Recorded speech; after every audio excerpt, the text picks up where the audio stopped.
Bonjour, cette vidéo est très importante pour comprendre les cas spéciaux de certaines molécules qui ne respectent pas la loi que j'avais écrite dans le marbre qui dit que chaque atome qui compose une molécule est stable. Donc a ces 8 atomes sur sa couche de valence, donc respecte la règle de l'octet. D'accord. L'octet c'est 8. D'accord. C'est pour dire qu'il y a 8 atomes sur la couche de valence. Avec les connaissances de seconde, je me demande bien comment vous allez pouvoir résoudre de l'ion sulfate, comment, avec ce que vous connaissez, vous êtes capable de représenter, si je ne parle pas de mes cas particuliers, comment vous pouvez représenter une molécule telle que SO4 de moins. Il y a quoi des molécules. Un ion polyatomique tel que SO4 de moins. Pourquoi?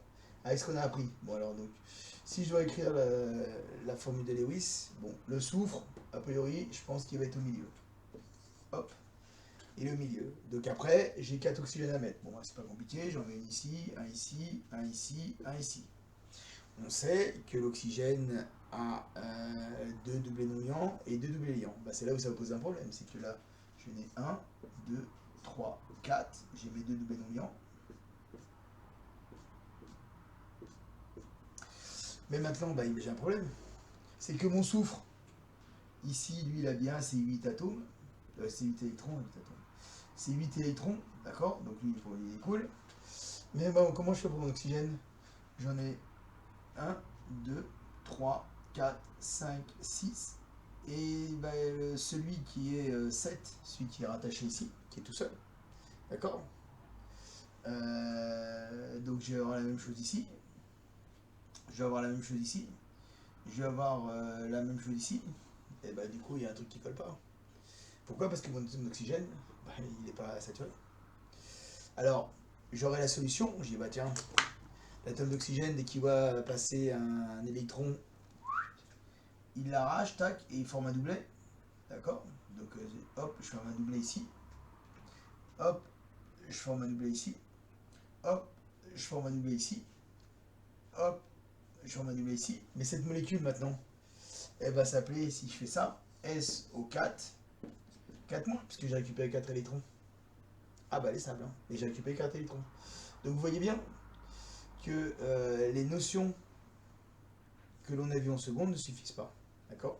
Que vous allez voir que l'atome de soufre va appliquer ce qu'on appelle la règle de l'octet étendu. Parce que vous allez voir que le soufre est après 18 électrons sur sa couche, sur les couches, 18 électrons d'électrons, 18 électrons sur les couches périphériques. Et donc, on va pouvoir apprendre à résoudre ce problème-là. Alors, avant de voir ce qui se passe, on va revenir à ce qu'on a vu en seconde.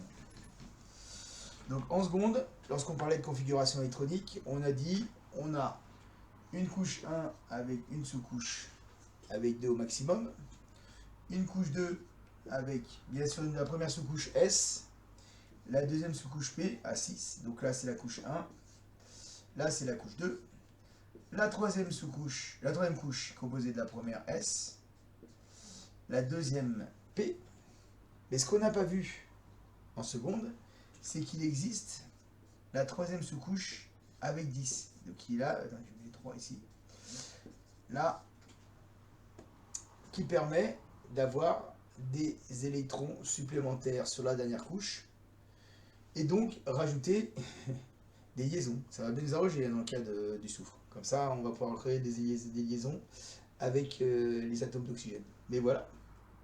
Donc, cette particularité-là va naître dans certains atomes et dans certaines configurations la possibilité d'avoir plus de 8 électrons sur la couche de valence. Alors, on va venir sur le premier cas.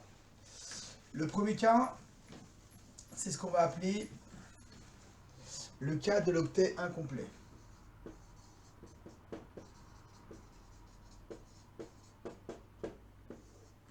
Alors dans ce cas, alors ça va être pour trois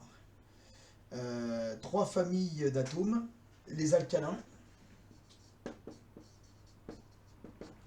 les alcalinotéreux, alcalinotéreux, terreux. Et la famille qui comprend le bore, qui comprend l'aluminium. D'accord? Donc ces trois familles-là, du fait qu'ils aient très peu d'électrons sur leur couche de valence, d'accord, ils vont pouvoir avoir la possibilité de former des molécules et ne va pas avoir 8 électrons sur leur couche de valence. D'accord? Mais que pour ces trois familles-là. D'accord? Si je prends un exemple, je prends un exemple de l'aluminium. Lorsqu'il s'allie avec le bore, d'accord, pour former le AlBr3. Attends, ça va plutôt bien ici. Grâce à cette propriété-là, ce cas particulier-là, donc cette molécule-là, AlBr3, va avoir cette configuration-là. Donc notre atome d'aluminium n'aura sur sa couche de valence que 6 électrons. Ok. Il lui manquera un doublet d'électrons. Alors si souvent on va ce doublet d'électrons, on va l'appeler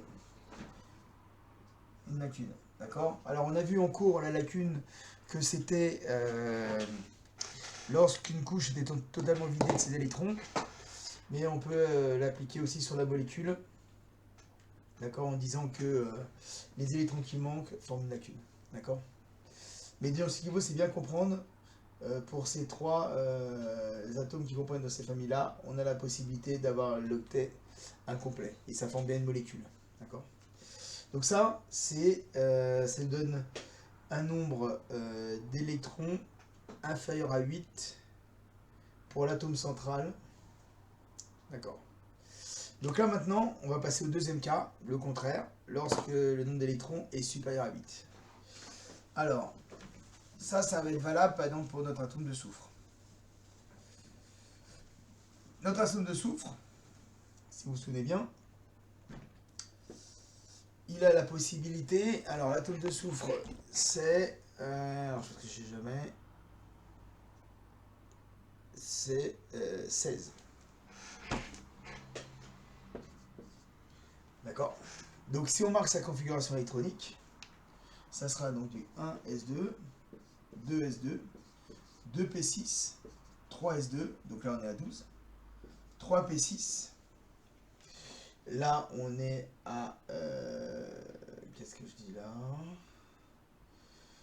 donc là je suis à 10, 10, 12, 18, donc là c'est 4. D'accord? Ok, sachant que derrière, on a, on pourrait marquer comme ça, hop, ok, on a quand même une sous-couche possible, mais qui n'est pas remplie. D'accord? Donc on ne la marque pas. Mais sachant qu'on peut aller jusqu'à ces nombres-là. Mais potentiellement, ça veut dire que potentiellement, je peux aller au max de doublet liant égal à 6. D'accord? Et donc, si j'ai un doublet liant max à 6, ça va me faire 12 électrons. Donc ça en fait quand même pas mal en plus. Et maintenant, grâce à cette propriété-là, on va pouvoir expliquer la molécule de l'ion sulfate. D'accord? Donc là, vous avez compris, hein, même si j'ai 6 liaisons, 6 x 2, vu que j'ai un électron à chaque extrémité de ma liaison, ça fait 12. Donc maintenant, en expliquant ça, si je prends le cas de mon ion sulfate, SO4 qu'est-ce qui se passe? J'ai mon ion sulfate qui est au milieu, j'ai mes oxygènes. D'accord? Donc là, maintenant, qu'est-ce qu'on fait? On sait que c'est SO4 de moins. Donc, par exemple, on veut dire ici, on a une double liaison avec. D'accord? Donc là, je prends bien 1, 2, 3, 4. Qu'est-ce que je fais maintenant? Eh ben, je vais mettre des liaisons simples ici. Ok?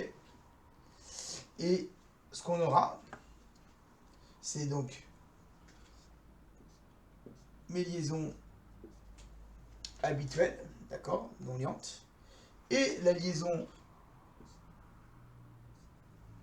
formée avec l'électron qui aura été récupéré. Et c'est pour ça qu'on a le 2-. Donc là, cette molécule-là, c'est bien du SO4 2-. D'accord? Sans monoctet étendu, ça aurait été impossible. Pourquoi? Parce que là, j'ai 1, 2, 3, 4, 5, 6, 7, 8, 9, 10, 11 et 12. On est quand même loin des 8 électrons de valence de la règle de l'octet. Et pourtant, cette molécule existe. D'accord? Et on a bien récupéré, donc là j'ai mis le point ici, c'est bien, on a bien récupéré 2 électrons, ici et ici. Voilà. Alors, dans l'espace, ça va former un tétraèdre. D'accord? Pourquoi?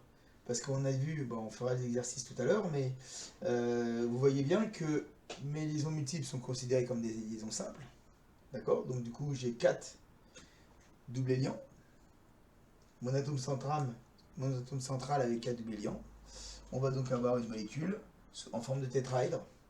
Alors, ce que j'avais pas dans mon cours expliqué, c'est que vous pouvez avoir la représentation suivante. Donc là, ici, c'est des... Donc, c'est mes atomes, là. Par contre, vous pouvez déjà avoir des fois un triangle comme ça, ici. C'est pour dire que cette liaison-là, elle est devant. D'accord? Et lorsque je suis ici, un triangle, vous voyez ici, en petit trait, en discontinu, c'est-à-dire que ma liaison est derrière. Donc c'est vraiment pour expliquer le tétraèdre. D'accord? Donc là, ici, vous avez l'atome de soufre, et vous avez donc les 4 liaisons qui forment le tétraèdre, donc c'est-à-dire avec la base triangulaire qui est ici. Voilà, donc là, lui, octet étendu.